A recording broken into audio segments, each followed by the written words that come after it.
আসলে আমরা একটা চুতিয়া জাতি। একটা নির্বাচনের অনিশ্চয়তা কাটছেই না। আজকে তত্ত্বাবধায়ক সরকারের যে রায় আসলো, কেন এইটা দ্রুত সময়ে না, কোর্ট বললো যে হ্যাঁ তত্ত্বাবধায়ক সরকার বাংলাদেশে থাকবে, এটা বৈধ।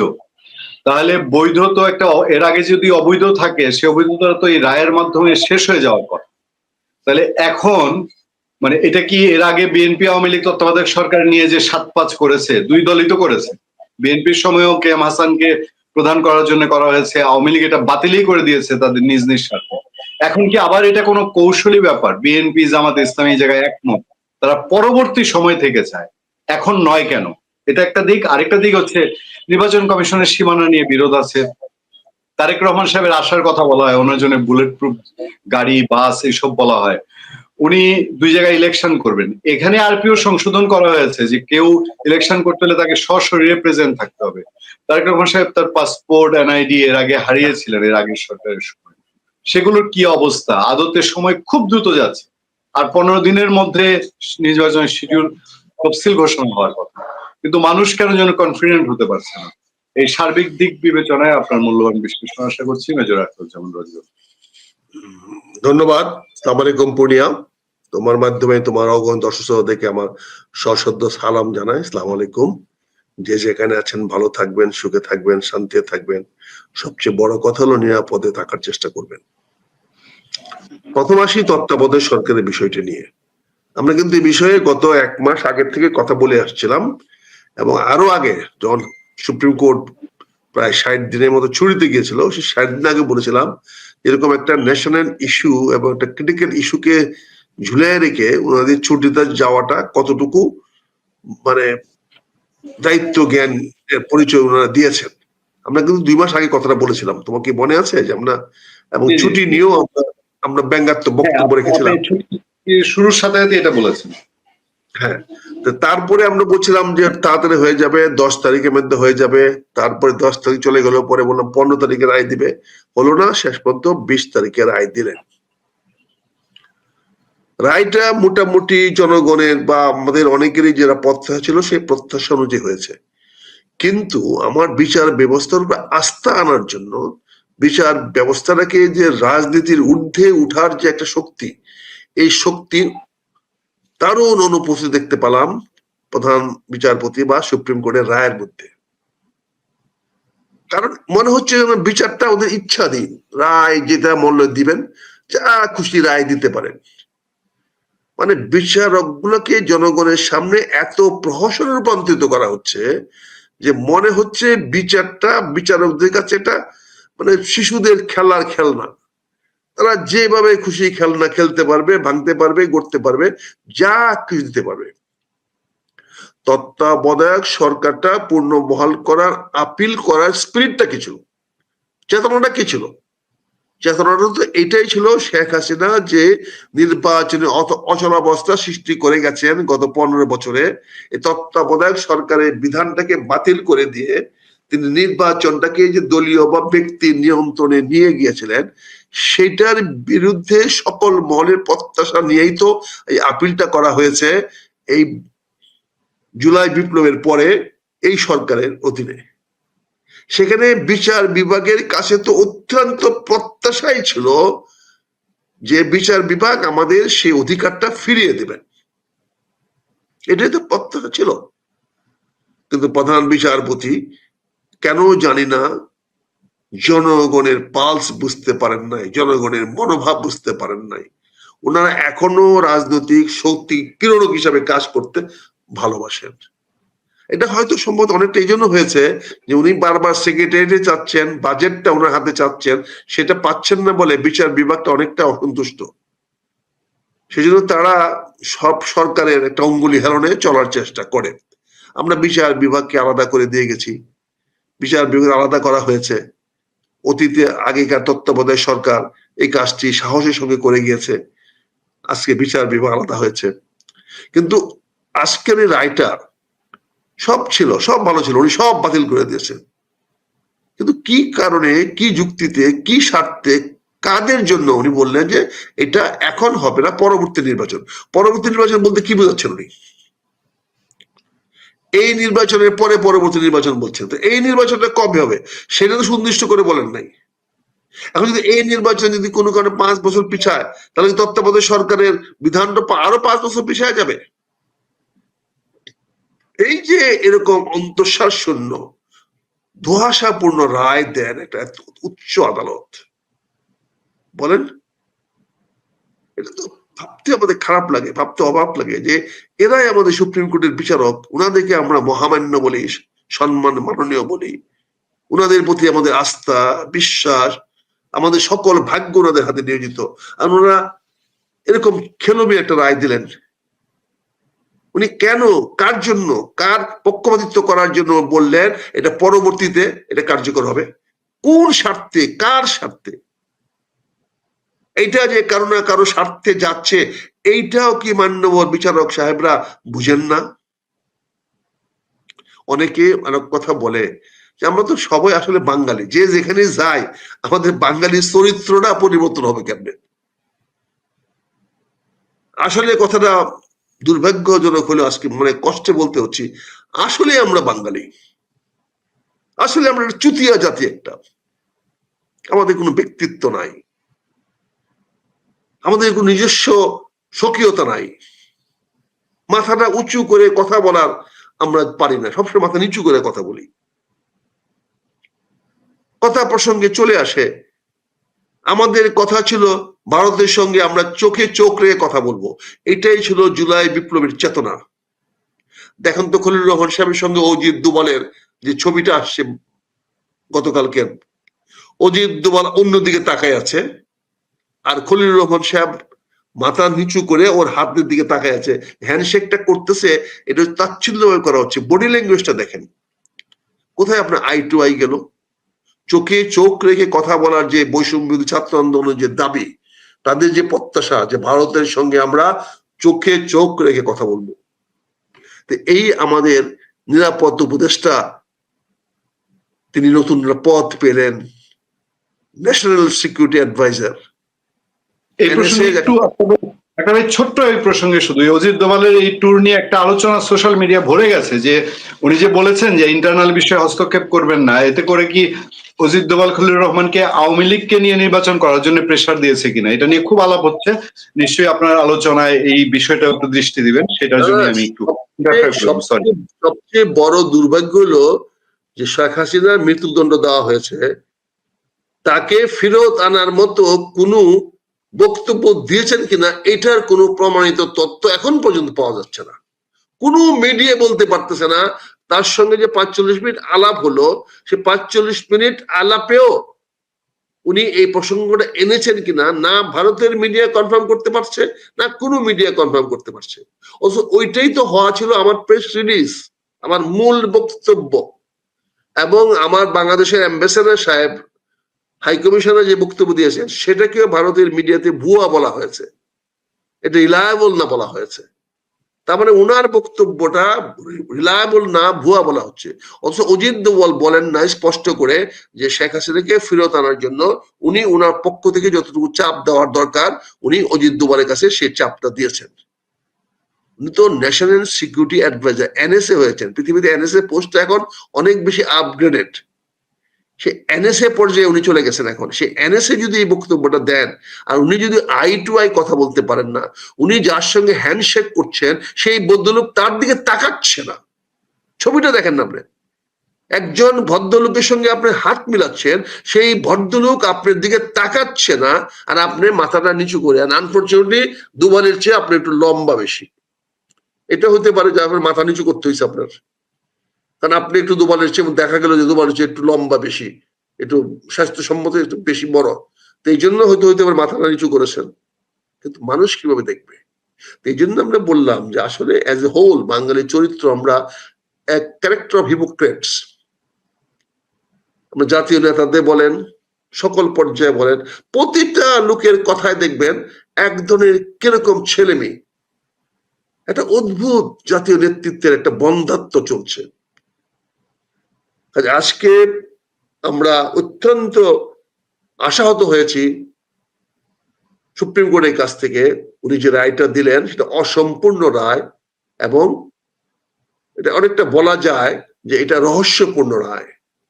এই রায়টা বাংলাদেশের রাজনীতিকে আরো বেশি জটিল করবে, আরো বেশি সন্দেহের বীজ বপন করবে। এখানে বিচার বিভাগ পক্ষপাতিত্ব করছে, এই ধরনের একটি ভাব জনগণের মধ্যে প্রতিষ্ঠিত হবে। এটা তো প্রত্যাশিত ছিল না।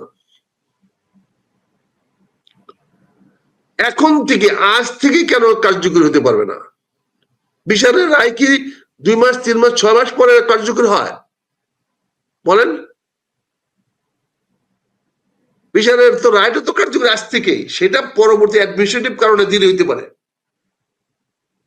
তাহলে কি আপনি তত্ত্বাবধায়ক সরকার প্রচলন হোক, কিন্তু ডক্টর ইউনূস ক্ষমতায় থেকে যাক, এটাই চাচ্ছেন? এই অন্তর্বর্তী সরকারকে আপনি আরো 3 মাসের লাইফ দিলেন কেন? কি স্বার্থে, কি কারণে, কি প্রয়োজনে আপনি কেন তাদের লাইফ দিলেন? আপনি কি মনে করেন আজকে যদি বলতেন যে পরবর্তী নির্বাচন তত্ত্বাবধায়ক সরকারের মধ্যে হবে, তাহলে তো এই সরকারকে রূপান্তরিত হতে পারতেন, তত্ত্বাবধায়ক সরকার কেমন রূপান্তরিত হবে? এখানে তো তত্ত্বাবধায়ক সরকার কেমনে গঠন করা হবে এই ব্যাপারে একটা জাতীয় ঐক্যমত্য তৈরি হয়েছে, এবং সেই জাতীয় ঐক্যমত্য এখন নির্ভর করছে আগামী গণভোটের উপরে, কিন্তু তার উপরে প্রেসিডেন্সিয়াল অর্ডার হয়ে গেছে। তাহলে উনি ওটাকে রেফারেন্স আনলেন না কেন? ওনার চোখের আড়ালে সেটা কি করে চলে গেল? প্রেসিডেন্সিয়াল অর্ডার রেফারেন্সটা উনি কেন আনলেন না? কাজেই কেন জানি না, আমরা একটা গুলামী স্বভাব আছে আমাদের মধ্যে। আমরা কেন জানি সবসময় কারো না কারো কাছে সেজদা দিতে চাই, কারোর কাছে মাথা নত করতে চাই। আমরা কেন জানি নিজে মাথা উঁচু করে দাঁড়ায়া কথা বলার সাহস আমরা হারিয়ে ফেলেছি। সকল পর্যায়ে আমাদেরকে তেল দিতে হবে, তেল মালিশ করতে হবে, যে কোনো জিনিস আমাদেরকে তোয়াজ করতে হবে। মানে আমরা কোথায় যাবো? আর পরিবেশ এমন সৃষ্টি হয়, আপনি একাও পারবেন না, একা কিছু করলে পারবেন না, তখন আপনি বলবেন হ্যাঁ আপনি কারো কাছে চাইবেন না, কারো কাছে নত হবেন না, তাহলে আপনি কি করে সম্ভব হবে? অন্তত আমাদের জন্য, আমাদের উপকারের জন্য, দেশের জন্য, মানুষের জন্য আপনি কিছুটা নরম হন। ফলে আমাদেরকে কিছুটা নরম হইতে হয় জনগণের কল্যাণের জন্য, জনগণের কে উৎসাহিত করার জন্য, জনগণের পাশে দাঁড়ানোর জন্য। তবে যাই হোক, আমি কথাটা শর্টকাট করি। পূর্ণিয়া, তোমার বিষয়টা নির্বাচনের অনিশ্চয়তা, আমি অত্যন্ত দৃঢ়তার সঙ্গে বলছি, নির্বাচনে কোনো অনিশ্চয়তা নাই। নির্বাচন যথাসময়ে হবে, ফেব্রুয়ারি মাসের প্রথম দিকে হবে। এতদিন একটা আশঙ্কা ছিল তত্ত্বাবধায়ক সরকারে হবে, এখন স্পষ্ট হয়ে গেল এই নির্বাচনটা ডক্টর ইউনূস সাহেব দিয়ে যাবেন। ইতিমধ্যে জাতিসংঘ, মার্কিন যুক্তরাষ্ট্র তাদের অবস্থান পরিবর্তন করেছেন। তারা এবং ভারত সহ সবাই এখন ডক্টর ইউনূসের নির্বাচনের এজেন্ডাকে সমর্থন দিচ্ছেন, এবং তারাও চাচ্ছেন যে ডক্টর ইউনূস নির্বাচনটা দিয়ে ক্ষমতা হস্তান্তর করে দেশে গণতন্ত্রের পথকে সুগম করে দেওয়া হোক। পরবর্তী ধাপ কি হবে না হবে সেটা তারা ডিসাইড করবে। এখন উনি কিভাবে বিভিন্ন ব্যবসা বাণিজ্য করে যেতে পারেন সেটা নিয়ে ব্যস্ত, সেটা আলোচনা আমরা কালকে করবো না। পোর্ট নিয়ে দরকার বলে কালকে আমরা একটা বিস্তারিত আলোচনা করব, যে পোর্টের দেওয়া না দেওয়া, কি হচ্ছে না হচ্ছে, এটা নিয়ে আমি বিস্তারিত আলোচনা করব। তোমার সঙ্গে যদি সময় দাও কালকে আমরা কথা বলবো। কিন্তু সরকার যে বাণিজ্য করার চেষ্টা করছে, এই 3 মাসের মধ্যে সরকার আর কি কি বাণিজ্য করে জানি না। তবে জনগণের কাছে আমার অনুরোধ থাকবে, আপনারা সজাগ থাকেন। আজ থেকে যে কোনো ধরনের বিদেশি চুক্তি যেন সরকার বাস্তবায়িত করতে না পারে, তার জন্য সবাই প্রস্তুত থাকেন। কারণ বিদেশি চুক্তির মধ্যে সততা নাই, এখানে অসৎ পন্থা অবলম্বন করা হচ্ছে, অসৎ উপায়ে এই চুক্তিগুলা করা হচ্ছে। এখানে কিছু লোক কামাই করে বিদেশ চলে যাওয়ার জন্য করছে, কারণ তাদেরকে নিরাপত্তা দেওয়া হয়েছে, তাদেরকে বলা হয়েছে সুষ্ঠু অবাধ নির্বাচন হওয়ার পরে সরকার যে আসুক তারা এই সরকারকে পূর্ণ নিরাপত্তা দিবে, এবং সেই জন্য আন্তর্জাতিক পক্ষ, জাতিসংঘ সহ সবাই একমত হয়েছে। তোকে বলে একটা হেলিকপ্টার না, এবার দরকার বললে আরো কয়েকটা হেলিকপ্টার, বা দরকার বললে C-29 বা C-30 প্লেন দিয়ে হইলো ওনাদেরকে নিয়ে যাওয়া হবে, দরকার বলে বোয়িং এ করে নিয়ে যাওয়া হবে। কাজে ওনাদেরকে ঘাবড়াতে মানা করা হয়েছে, ওনাদেরকে নিরাপত্তা নিশ্চয় দেওয়া হয়েছে, নির্বাচন করেন, এবং সেই নির্বাচনটা যাতে হয় সেই ব্যবস্থা প্রধান বিচারপতি সাহেব ওনার সকল বিচারকদের নিয়ে করে দিয়ে গেলেন যে আমরা এখন এই সরকারের অধীনেই নির্বাচনের জন্য প্রস্তুত আমরা হব। আর তারেক রহমান সাহেবের দেশে ফেরা নিয়ে অযথা তো ধূম্রজাল সৃষ্টি করে লাভ নাই, ধোঁয়া সৃষ্টি করে লাভ নাই। তিনি যেহেতু নির্বাচনে অংশগ্রহণ করবেন এবং যেহেতু আরপিও হয়েছে, অনুপস্থিত ব্যক্তি নির্বাচনে অংশগ্রহণ করতে পারবে না, সেখানে আমি মনে হয় আমার ক্ষুদ্র চিন্তা, যেহেতু ওনার সঙ্গে আমার যোগাযোগ নাই, কথা বলতে পারি না, কাজে ওনার বিষয়টা আমি আসলে স্পষ্ট করে বলতে পারবো না। এই ধারণা নিয়ে কথা বলাটা উচিত হবে না নেতাদের সম্বন্ধে। কাজেই স্বাভাবিক ধারণা, যেহেতু নির্বাচনে অংশগ্রহণ করবেন, তার যত সময় তিনি বাংলাদেশে চলে আসবেন। আর বাকি ওনার ব্যক্তিগত অভিপ্রায় কি, ইচ্ছা কি, এটা জানার ক্ষমতা আমার নাই, যোগাযোগ আমার নাই এবং বুঝারও নাই। যদি কথাবার্তা বলতাম, দু একটা কথা বলতাম, হাই হ্যালো বলতাম, তাহলে তো বুঝতে পারতাম ওনার মনোভাব কি। কাজে এই বিষয়টাতে আমি তোমার কাছে ক্ষমা চাচ্ছি ভাই, ওনার ফেরা নিয়ে আমার কোনো মন্তব্য নাই, আমি এটা চাচ্ছি না। আর গণভোটের বিষয়টা তো সুস্পষ্ট। গণভোট এখন হচ্ছে এবং গণভোট হচ্ছে নির্বাচনের দিনেই। এখন সরকার একটু বেকায়দায় পড়ে গেছে, ঝুঁকির মধ্যে পড়ে গেছে। জামাত সহ, এনসিবি সহ সবাই ঝুঁকির মধ্যে পড়ে গেছে। সেটা হচ্ছে গণভোটে সংস্কার হেরে না যায়। কারণ গণভোটের পক্ষে আওয়ামী লীগ তো ভোট দিবেই না, অর্থাৎ ওই সংস্কারের পক্ষে তো আওয়ামী লীগ কোনো ভোট দিবে না। তাহলে আওয়ামী লীগের ভোটগুলো যেদিকে যাবে সেদিকে একটা বিশাল না পড়বে। তারপরে যদি আরো কোন রাজনৈতিক দল, অনেক রাজনৈতিক দল তাদের রাজনৈতিক অবস্থানগত কারণে এখন সংস্কারের পক্ষে হ্যাঁ ভোট নাও দিতে পারে, তাহলে তারা হ্যাঁ ভোট দিল না বা ভোট দানে বিরত থাকলো, আর আওয়ামী লীগ একচেটিয়া নাতে ভোট দিয়ে গেল, তাতে কি হচ্ছে? এখানে না ভোট সামনে এগিয়ে যাওয়ার একটা সম্ভাবনা তৈরি হয়ে গেছে। এই জন্য সরকার বিএনপির অনেকে অপছন্দ করছে হাবুটের অনেক কিছু, মানে গণভোটের অনেক কিছু বিএনপির অনেক অপছন্দ। বিএনপির নাম বলছি না, আমি বলছি অনেকেই মনে করে যে হ্যাঁ ভোটটা তাদের জন্য সহায়ক হবে না। আর আরেকটা জিনিস আমি বলেছিলাম, যে তোমার সঙ্গে প্রশ্ন বলেছিলাম যে আমাদের যে ট্রায়ালটা হয়েছে, প্রসিকিউশনটা খুবই দুর্বল ছিল। এই প্রসিকিউশনে কারো ফাঁসি হতে পারে না, এই কথাটা আমি তোমার কাছে স্পষ্ট করে বলেছিলাম। তারপরে বিচারককে ধন্যবাদ দিয়েছিলাম যে জনগণের প্রত্যাশা ছিল শেখ হাসিনা ফাঁসি হোক, আপনি সেই প্রত্যাশা পূরণ করেছেন, তার জন্য জনগণের পক্ষ থেকে আমি ওনাকে ধন্যবাদ জানিয়েছিলাম, কৃতজ্ঞতা জানিয়েছিলাম। কিন্তু প্রশাসন যে প্রসিকিউশন বা মামলাটাকে তথ্য প্রমাণ দিয়ে প্রমাণিত করার যে প্রচেষ্টা, এইটা প্রচন্ড দুর্বল ছিল। এখানে একটি চার্জও প্রমাণিত হয় নাই এবং কোনটাতে ফাঁসি দেওয়ার মতো এরকম এলিমেন্টস বা ইনগ্রেডিয়েন্ট ছিল না। যার ফলে দেখেন আজকে সরকার, আমি তুমি একটা গ্যাজেটের কপি আমার কাছে পাঠিয়েছ, সেখানে একজন বিদেশি, বাংলাদেশ বংশোদ্ভূত বিদেশি একজন বিখ্যাত লয়ার সাহেবকে এই ট্রাইব্যুনালের প্রসিকিউটরের চিফ অ্যাডভাইজার বানানো হয়েছে। মানে সে যা একদিন করে আসছে সেটা যে ভুয়া, সে যে পারে না, এটা তো প্রমাণ হলো। পারে নাই বলে তো আজকে তাকে চিফ অ্যাডভাইজার দেওয়া হলো।